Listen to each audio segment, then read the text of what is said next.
welcome to Hoofprints on the Heart YouTube channel. Today we're going to learn how to bandage a horse's leg. So here I have Fred with me today, and as you can see, he has this cut on his back leg. He's had it for a few days now, and we have been wrapping it every other day. So I thought it'd be a perfect opportunity to show you all how to properly, safely wrap a horse's leg. So first we're gonna go over the things that we need. You need some sort of ointment that you're gonna put on the cut. Today we're gonna be using the raw Manuka honey. I really like this stuff for wounds, and you'll need a glove because this is super sticky. And you'll also need a non-stick pad. Whatever you're applying anything to a wound, you want a non-stick pad so when it comes to peeling it off, it doesn't like peel the wound and the freshly healed tissue off with it.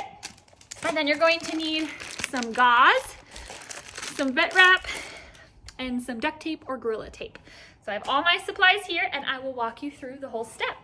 So first off, I put my glove on my dominant hand and I unscrew the honey. You can also use like an antibacterial ointment. I use that sometimes too. And then I'm going to take my non-stick pad, and I don't want to put the surface that's going to be on his leg on anything dirty, so I'm just going to hold it up here on this wrapper. And then I'm going to take some of the honey and smear it on the non-stick pad. It works better to put it on the non-stick pad so it's ready rather than try smearing it on his wound and be touching that sensitive tissue. Then I'm gonna take my glove off. I'm gonna crinkle my fingers and put it inside out so the stickiness is not on anything, and set that aside for now.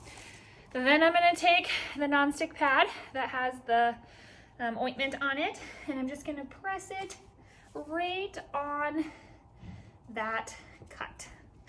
And because it's sticky, it stays on nice and easy.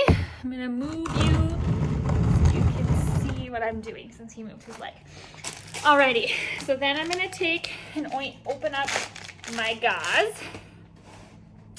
And I have found it's easiest to wrap this gauze or vet wrap if you have it angled this way around the hoof. It unwraps so much easier than if the roll is facing their leg, not their hoof. So I'm gonna start like this and just start wrapping. Now with the gauze, you can pull it pretty snug. Gauze has a lot of give to it, and so it can be quite snug. You don't have to be too concerned about it being too tight and cutting off blood flow. And you want to go above the wound and below the wound so that it's wrapped securely. And the gauze sticks to itself so it stays nicely right there. And then I'm going to open up the vet wrap, and I'm going to do this the same way. So this side on their leg, and I'm going to wrap the same way that I wrapped the gauze. And I'm going to stay below, about a ½ inch below the gauze up here and a ½ inch above here, because vet wrap is much more elastic and can get too tight and can cut off blood circulation. So the gauze is like a nice padding so that it doesn't dig in on the top or the bottom. And I'm also not going to wrap this as snug.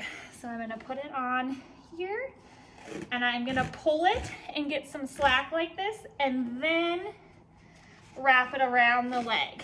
Again, this helps me prevent from wrapping it too tight, because if you just pull and wrap, it can get a little on the snug side.